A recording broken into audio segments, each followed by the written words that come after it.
and welcome to a Double Trouble episode of We Only Look Thin. I am Katherine Weigel. I am one of your hosts. I've lost about 140-something pounds. I am a Tiny Habits certified coach. Yeah. And with me today is... Donald Weigel, and I have lost about 100 pounds, and I have no certifications. But, however... Certified cool guy. Certified cool guy. I do have that. I went to the on the internet, and it's like becoming an internet minister. Yeah. You get a cool guy certificate. I think I have my online minister certificate in our actual firebox, as though I couldn't just print one out again. It's a very important document. No, yeah, we don't want to lose that one. No, but I identify. Actually, I don't identify as a certified minister anymore because I've said it before. I don't want to do it again. Why do I keep talking about it? Yeah, I don't know. It's like you're advertising for it. We're going to put up a page on weonlylookthin.com. We are. You can get married by Katherine Weigel on Zoom. But this is a Double Trouble episode because we are pinning two habit powerhouses against one another today. Whoa! I didn't know that was happening. I'm not even sure I can handle single trouble, let alone double trouble. Well, we are going head to head with BJ Fogg and James Clear. I mean, it's the cage match you've all been waiting for. Two go in, only one leaves. But here's the thing. We have talked about it before. We like taking tips and suggestions and insights from multiple sources. Yeah. And maybe I will get my license revoked as a Tiny Habits certified coach. But we are mixing together the stylings of James Clear's Atomic Habits and BJ Fogg's Tiny Habits today. And the winner of this cage match gets to take on Yanni Friedhoff next week. Oh my gosh. We're going to get cease and desist orders from everybody. Oh, for sure. But we can take insights from multiple sources. Maybe that's our problem. I don't know. No, I think it's a good thing. Look, I think we've always been fans of, at least, what has worked for me is doing that sort of choose your own adventure, sort of building a plan. And when I was, we've talked about it before on other shows, when I was forced to comply 100% to somebody's plan, I could white knuckle it and I could do it for a while, but it never lasted for me. And it wasn't until I started taking bits and pieces from all kinds of plans and built my own plan that I was able to really keep this going. And now I've, kept the weight off for 4 years. No, it was definitely, follow the leader, do exactly what that person says. And if I diverge even a little bit, then obviously I'm not, good at weight loss. I'm not good at following directions. And I think that identity of a follower really damaged me for, 40 years or so? Oh, yeah. Yeah, and we're sort of taught, you have to go from point A to point B like it's a color by numbers sort of situation. And if you color outside the lines or you decide to use a different color in one of the squares, that, you're never going to reach your goal and that you just made as well. There's something wrong with you. There's something intrinsically, it's your problem. It's not the plan's problem. Exactly. So you can go back to the over 200 episodes of We Only Look Thin to sort of hear about the evolution of our transformation from people who were just trying to get to the end finish line. Yes. But now we're actually people who identify as people who look thin. Oh, yeah. Sorry, we only look thin. But actually, this episode was prompted. We're going to be talking about identity today. This episode was prompted by Wolt member Tiffany. Hello, Tiffany. Hello, Tiffany. But she has been on a journey for a long time, but posted something the other day that was really kind of hit to the core of what our whole thing is. She did it in one sentence. She didn't even need 200 episodes. She just cut to the quick. Hey, but if I didn't know, what is Wolt? What is a Wolt member? Oh, a Wolt member. We Only Look Thin Place. Wolt Place is an online accountability group for women based on Facebook. We are not a weight loss plan. We are a place for support and accountability. We have people on many different plans. We've got people from Noom and Weight Watchers and calorie tracking and all that, but it's a place to sort of come together and work on common issues, which transcend whatever plan you're on. Sounds fantastic. Anyway, so Tiffany made a post a few weeks ago talking about how she has had a big mindset shift. What? Minds have anything to do with weight loss? Listen, all I need to do is do the right exercises and find the right recipes. I'm not changing my mind about anything. Yeah, mindset. Yeah. But Tiffany said it was a long post. Join Woke Place if you want to see her whole post. But Tiffany said, forget the goal weight. I have goal habits. Better yet, a sustainable lifestyle goal. Boom. Yeah. She basically just, put it all together in one sentence. She has a lifestyle goal. And for 40 years, I did not have a lifestyle goal. No, I just wanted to do a plan and get through it and get it over with and then be done. And I thought that when I got to whatever goal weight I was going to hit, that I would just be fixed and it would be over. But, over and over again, I would lose, 10, 15. I lost over 50 pounds twice before I managed to lose the 100 pounds this time and keep it off. But I gained it back and more every time because I would not adapt a healthy lifestyle. I would just do a plan for a while, finish it, so to speak. Yeah. It turns out you're never finished. Spoiler alert. And then the weight would come right back because I didn't know how to continue to maintain that lifestyle after I had hit the goal weight. Yeah. Tiffany goes on to say, the goal is to sustain this healthy lifestyle that I'm building, and I can celebrate sticking to those habits every single day. So Tiffany's post really hit a lot of Wolt members, and it hit me too, even though I, have been maintaining for a number of years, about really going from those end outcomes that we want. I want to lose 50 pounds. I want to lose 100 pounds. Instead of just looking at the end, she's cultivated an actual sustainable lifestyle that she enjoyed. And something that both Tiny Habits and Atomic Habits talks about, and the Diet Fix in so many different places, is working on your identity. Yeah. And I sort of was like, I'll just fly over that chapter. I don't really need to focus on that. I just want the end result. I want to lose the weight. And we spent so much time, joining Weight Watchers, joining all these programs for that end result as kind of just give me the certification, just give me the degree, I just want it and then I'll be done with it.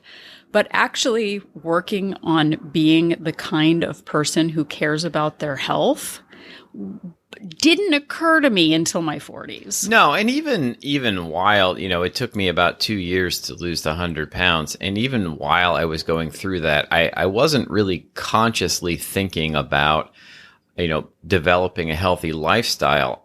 But it was the first time that I really became aware of the idea that there is no finish line and that it's not about breaking a weight barrier and then being done. It was about building habits that I could keep doing even after I hit the weight goal. And so it wasn't exactly like, hey, I need to become a healthy lifestyle type of person. It was more about, hey, I need to do things that I don't hate so that I can keep doing them even after I hit my goal weight. Yeah. So in Atomic Habits, James Clear talks about the 3 levels of behavior change.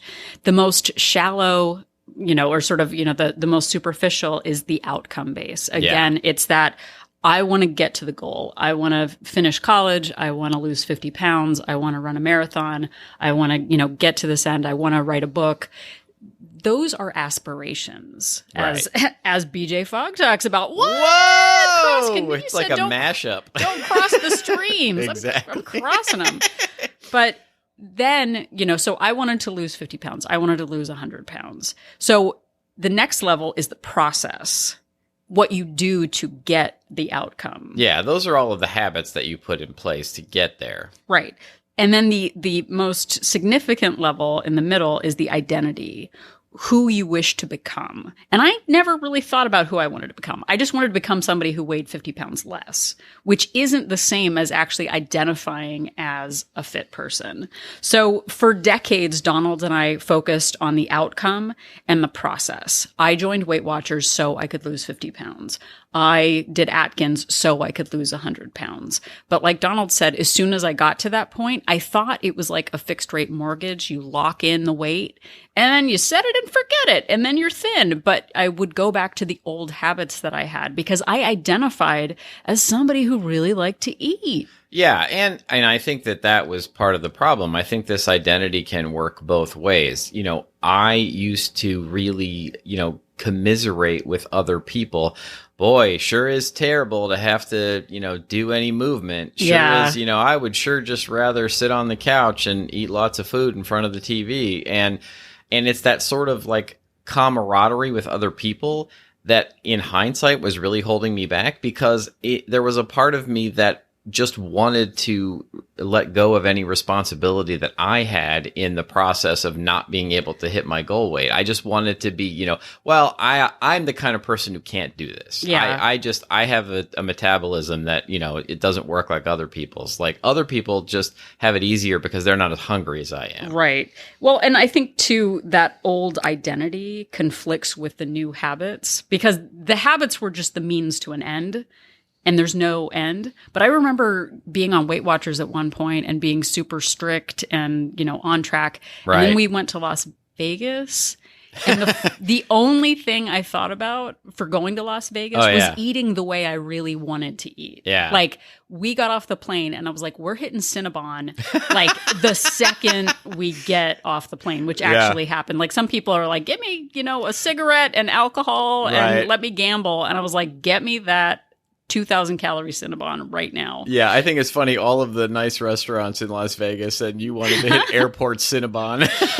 But that was like, okay, I'm on this plan to lose the weight, but my true identity is somebody who will eat an entire Cinnabon. And then basically we just ate our way through, the casinos. We're not huge gamblers, but we sure did enjoy lots of food. Well, and I still struggle with that today. This may be a little bit off topic, but I still struggle with the idea that every time there's an event and I'm going to allow myself an indulgence, or an indulgent day, I have a problem with enjoying the reason for the event. I tend to plan around the food or like that's what I get excited about. And I still have to, remind myself about, this is the healthy lifestyle that I have now. And this is the kind of person I am now. Right. So again, James Clear talks about the 3 levels of behavior design: the outcome, what you get, losing 50 pounds, the process, what you're going to do to lose the 50 pounds, and then the identity, who you wish to become. What level do you think you're working on right now? Are you just looking at the means to an end? I want to be 50 pounds lighter. Or are you actually working on the kind of person who weighs 50 pounds less? Because the lifestyle we design supports the weight we want to be. And Donald and I just were on this treadmill for years and years of just trying to get to the end. And I identified, even as I started this last process, I'm Polish, I'm out of shape, I'm a couch potato, I'm a trash panda, I'm a hot mess, I'm a dumpster fire. How do you think that works? How do you think that goes for somebody if they're like, okay, I'm going to try to lose the weight, but I'm a dumpster fire? That doesn't, the identity doesn't match the outcome that we want. Yeah, or just deep down, I believed I was just not an active person. Yeah. I'm not an athlete. I'm not the kind of person who gets out and, discounting the idea that walking upstairs and just getting, burning all of those, calories throughout the day was part of becoming an active person.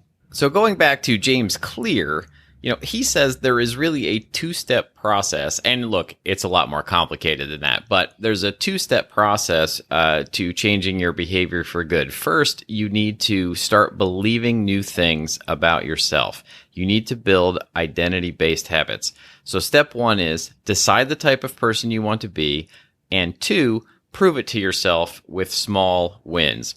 And one example he gives that is sort of relevant to this particular show is he says, become the type of person who moves more every day. And the small win is buy a pedometer. Then the next small win is walk 50 steps when you get home from work. And then tomorrow, walk 100 steps. The day after that, walk 150 steps.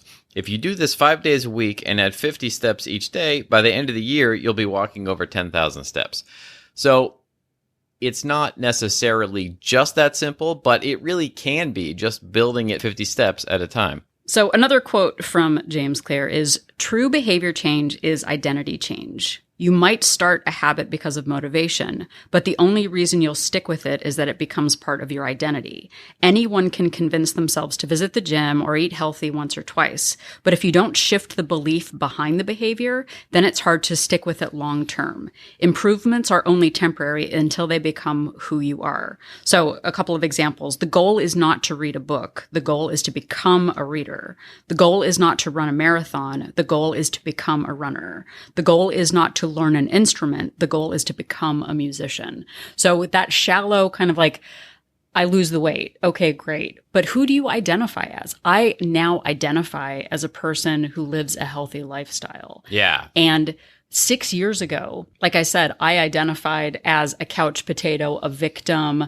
There's no way for me to really change. I'm put upon, I'm overworked, I'm underpaid. And nothing has actually changed in my life other than my identity. I still have work issues. I still have parenting issues. I have marriage issues. No, I don't. No, we have no issues. None. That's not the podcast for this. But it's that identifying as a healthy person. It happened over time. And when I started identifying as a healthy person, I remember when I got my Fitbit, at one point I didn't have it on. It was on the charger and I refused to walk. Right. Until I was like, Donald, go get my Fitbit because I'm not taking one step without getting credit for it. When I finally got to the point of like, I am a walker. I am a person who just walks to Rite Aid, whether I'm wearing a Fitbit or not. Like, I am an active person. That was actually a huge transition for me of not being like, if I don't get credit for this, I'm not doing it. Yeah, well, and not to like turn it around and make it about me, but I've had the same Fitbit for a couple of years, and suddenly it just started intermittently not counting my steps.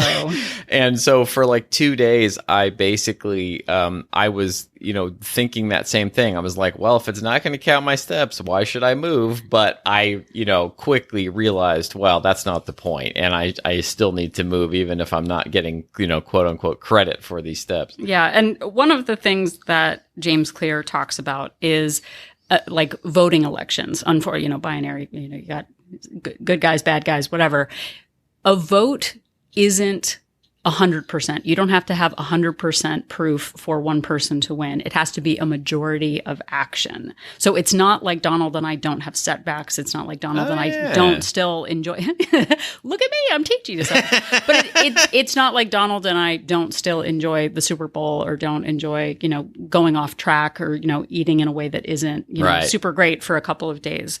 But it's the majority of your action that determines who you are. So every action you take is a vote for the type of person you wish to become. No single instance will transform your beliefs, but as the votes build up, so does the evidence of your new identity. This is one reason why meaningful change does not require radical change. Small habits can make meaningful differences by providing evidence of a new identity. And if a change is meaningful, it is actually big. That's the paradox of making small improvements. Yeah, and I think that we are taught over and over again that we're going to have some sort of epiphany and we're going to like break the candy bar in half and throw it in the trash, and then we will be a different person the next day. And that's not how this works. How it works is you put your votes, so to speak. You do more actions that are in the direction of the type of person you want to be than in the type of person that you don't want to be. Yeah. And BJ Fogg talks about that, the breaking a habit thing seems like if you use extreme force once, right, that something will end. You break the glass, you snap the cigarette, that it's this one big action. But what it really is small effort over time consistently that gets us where we want to be. So James Clear, man, I'm flip-flopping from book to book. I got 2 things open right now. But James Clear says the most practical way to change who you are is to change what you do. Each time you write a page, you are a writer. Each time you practice the violin, you are a musician. Each time you start a workout, you're an athlete. Each time you encourage your employees, you are a leader. So when the votes mount up and evidence begins to change, the story you tell yourself begins to change as well. For me, this was huge, seeing that every action actually mattered. And I know we say that there's no finish line, but it's, what you actually do each day proves the kind of person you want to be. It can't just be the intention, like, well, I want to lose 50 pounds. Okay, well, what did you do about that today? Nothing. I kind of thought about it. Okay, well, it's your actions that show what you actually believe, not what you think about.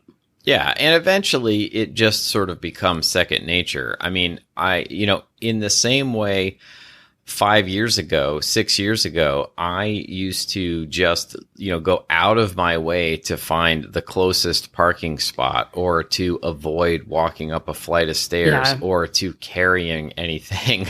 Or, I would take the easiest route to whatever food was available to me. Now it's just sort of second nature that I prepare and bring my lunch to work every day. I bring my own food there, even though there's lots of free food there. I take the effort to put my shopping cart in one spot. I go walk and get a grocery and bring it back to the cart rather than pushing it along with me. I try and find the farthest away parking spot, which actually is a side benefit, not the point, but actually does end up saving a lot of time rather than driving around the parking lot looking for a better spot. But it's just now second nature to me. I've just, adopted a healthy lifestyle, and I didn't really think about it along the way. But I think that the part of the reason that we're bringing it up now is I think if I had, I might have gotten here faster. Yeah. Well, and for me too, just looking back, I've been doing some presentations in Walt Place about, the weight I was and the habits that supported that weight. Yeah. And the weight that I am now and the habits that I make a priority now. So at 250 pounds or 300 pounds, I was getting takeout 5 times a week. I was eating 1,500 calorie lunches every day. I was parking close. I was sleeping in the afternoons because I was so full. I was, blaming everyone else for my problems. I identified as a victim. Like I actually identified as the most put upon, overwhelmed martyr. And I just thought that that was the way life was. And I used to see people who were positive, taking action, taking responsibility. I thought that their DNA was just different than mine. And I didn't recognize that I was building my own prison. I say that with all earnest. I made myself a victim by identifying as one. And at age 41, when I started this last time joint venture, I felt at 41 years old like I was on the decline toward death. And I'm not joking about that. Like I actually was like, if this is how I feel at 41, how am I going to feel at 51? Because the evidence is piling up that I am not going to make it because I feel terrible. I'm sluggish. I'm exhausted. I'm depressed. And I didn't know when I started that I was going to lose 100 pounds. All I wanted was to fit back into my pants. I wanted to identify as someone who fit in pants and didn't rip them. Yeah. That was as deep as I went. But I didn't know I was going to lose 100 pounds. But what I did do was identify that in the past, if I was up on the scale a pound, I would quit. That was what I really analyzed what hasn't worked in the past. What didn't work is that if I was good on my plan, quote unquote, and then gained, it was evidence that I was never going to lose weight. This time my shift was I'm the kind of person who is not going to quit. Like that was the first identity shift for me. And as it happened, 6 weeks in, I gained weight. And at that point, that was a huge dividing line for me. I, again, reminded myself, I do not quit when I am up on the scale. And then I lost more weight and then I was up on the scale. Again, I do not quit. And that made all the difference. Just that one shift of, what would happen if you just didn't stop this time? And it actually worked. And that was like, if you're going to start with one thing, like I'm the kind of person who doesn't quit was the way it started. Yeah. Then it became, I'm the kind of person who walks my daughter to school the quarter mile instead of driving. Like those were the shifts that I made. Right. I'm the kind of person who tracks my calories. It didn't feel great at first, but I just decided that I was going to, stop quitting all the time. And then I walk my daughter to school became, I'm the kind of person who goes on a little bit of a farther walk each day. Yeah. I'm the kind of person who walks to pick her up. I'm the kind of person who doesn't eat out of the candy dish at work. And those small changes over time and those identifying as someone who was taking agency, month after month, week after week, it added up to the person that I've become and the person that Donald's become. Yeah, and thankfully, Catherine was already in the process of this when I got my diabetes diagnosis, because my initial reaction was that I have to become the kind of person who's miserable all the time. No, you totally were like, well, this is the beginning of the end. No point living. All joy is over. I won't be able to enjoy any food. I won't do anything except exercise. And that's what I thought the rest of my life was going to be. And it wasn't until, I started talking to Catherine about it and realized, hey, I started from a point of I don't want to be the kind of person who loses a leg from diabetes and realized that, I could do this in gentle steps and I could do things that I didn't hate and I could cultivate a healthy lifestyle one piece at a time and not be miserable doing it. So if you're just starting out, it might be difficult to even understand, I just thought thin people were thin people. Right. So I thought I guess you just have to not be hungry. Right. If you're a thin person, but that's not really what it is. And sure, my enjoyment of food I still like all the foods. Oh, yeah. I've just become better at, deciding to moderate instead of just eat whatever I want. But James Clear says, all of these are big questions and many people aren't sure where to begin, but they do know what kind of results they want: to get a six-pack ab or to feel less anxious or to double their salary. And that's fine. Start there and work backward from the results you want to the type of person who would get those results. So who is the type of person who would get that outcome? Who is the type of person that could lose 40 pounds? Who is the type of person that could learn a new language? Who is the type of person that could run a successful startup? So who is the type of person who would lose 40 pounds? We have the evidence now of that kind of person. Right. That person shows up daily. That person tracks their calories. That person moves more than they used to move. And for me, in Walt Place, we have a number of people who have lost a bunch of weight, which is awesome. But what they all have in common is not willpower. Yeah. It's not motivation. Nope.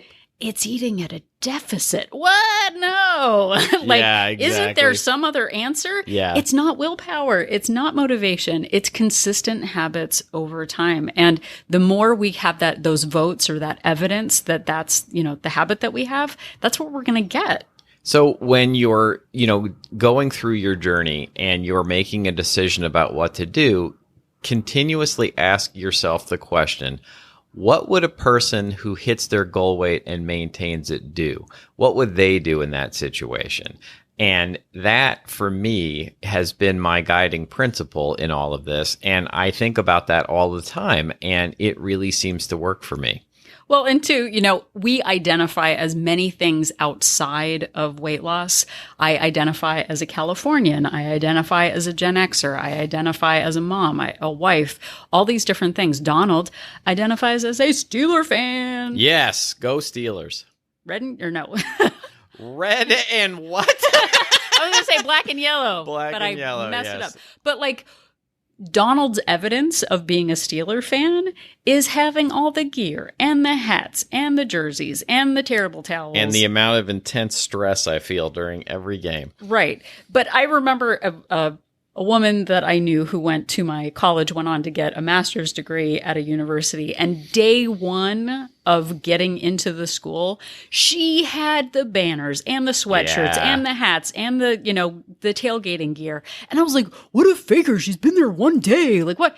But she was embracing the identity of that university. And what is wrong with that? Now, I'm the kind of person who, when I graduated, I did not buy a university sweatshirt until literally, I am not joking, a week before I graduated. Right. Because I was like, if I fail out of this, that's going to be embarrassing.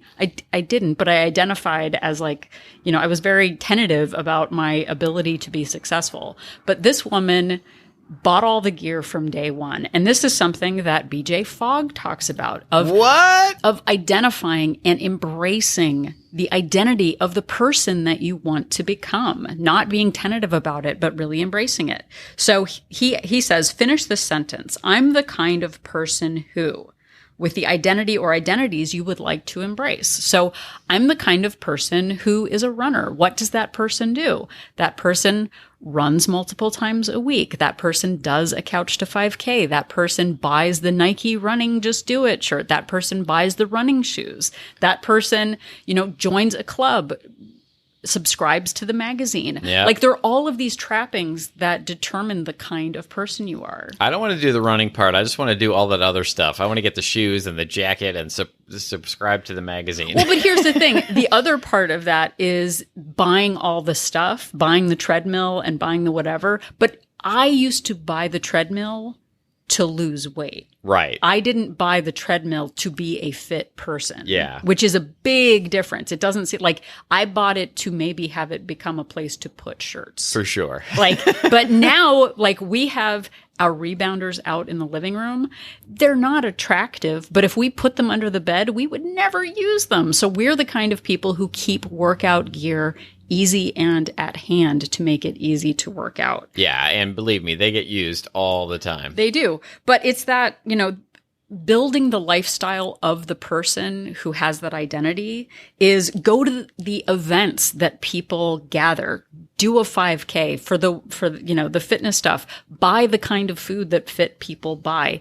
If we walked into our kitchen and it was just covered with sweets and snacks and whatever, that would make it much more difficult to identify as healthy people. So he also says, learn the lingo, know who the experts are, watch the movies related to that area. Watch that movie, Brittany Runs a Marathon. It's very inspiring. Oh, yeah, for sure. Follow YouTubers, follow Instagram people who are maybe a little bit ahead of you on the health journey. Subscribe to Blogilates. For me, I used to go to yoga just because I kind of thought yoga was a good thing to do. I didn't identify as a person who practiced yoga. Now I identify as a person who wants to be more flexible. And that is a lifestyle change. I want to be flexible. I want to be able to get upstairs. I want to have strong muscles. I want to have good bone density.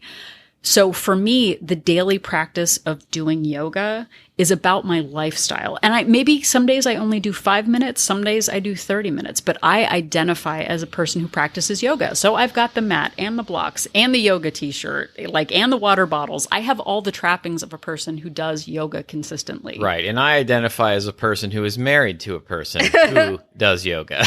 Exactly.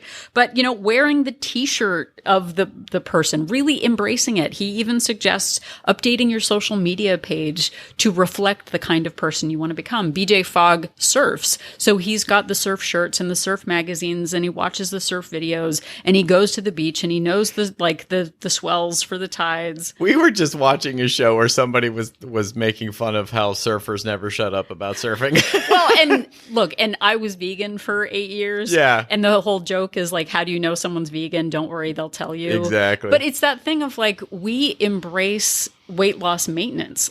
We have a podcast so that we can talk about mindset changes and health changes. We show up every day. We track. We, have our rebounders out. I wear the clothing that a fit person wears. Right. Oh man, she looks like a scrub wearing, her leggings or whatever. But if I want to work out, I'm the kind of person who wears a sports bra so that I can rebound and not kill myself. Right. All of this matters. So in the past, we would just look at that outcome. We would build a process to achieve that outcome, but we never thought of ourselves as healthy, active people. We wanted to lose the weight so that we could go back to overindulging and eating giant 18-inch pizzas each and Ben and Jerry's. And that was what the yo-yo cycle of losing and gaining was. We now identify as people with growth mindsets, which would have grossed me out 6 years ago. Yeah. I identify as an advocate for myself. I identify as someone with agency in my own life. I identify as someone who has the opportunity to take responsibility for my own actions and not blame everyone else for my choices. I identify as a leader. I identify as a cheerleader.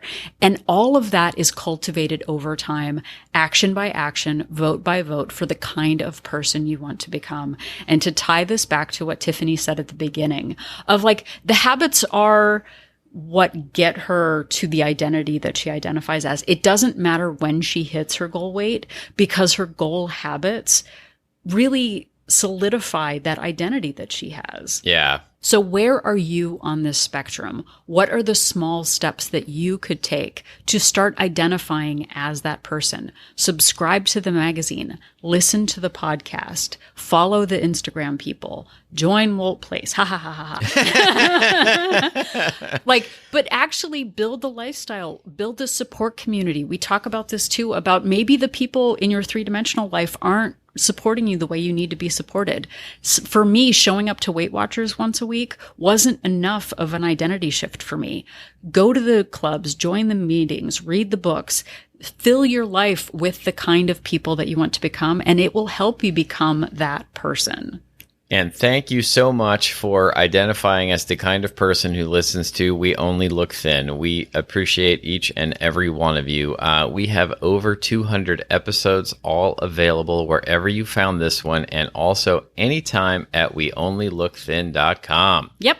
And if you are at weonlylookthin.com, click on the link for Join Our Support Group, where you can find out more about Wolt Place, our online Facebook-based accountability group for women.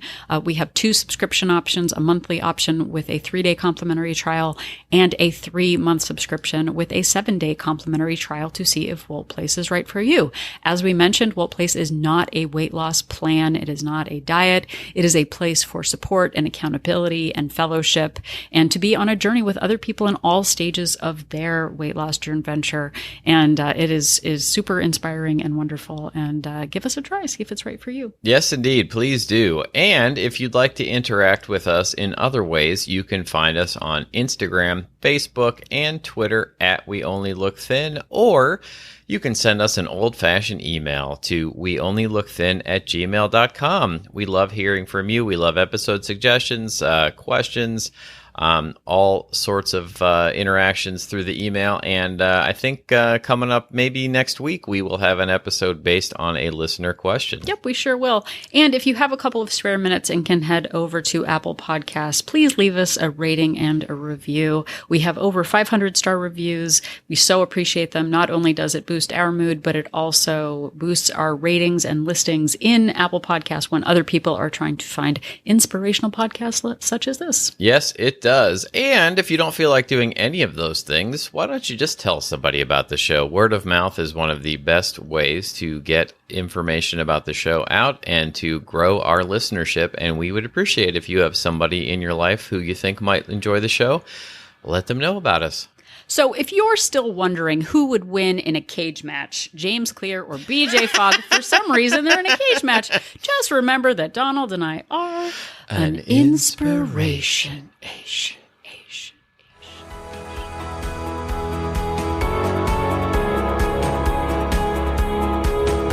The information that you hear on this podcast is for informational purposes only. The hosts are not medical professionals. You should always consult with your doctor, nurse, or other certified health professional before beginning any diet or fitness program.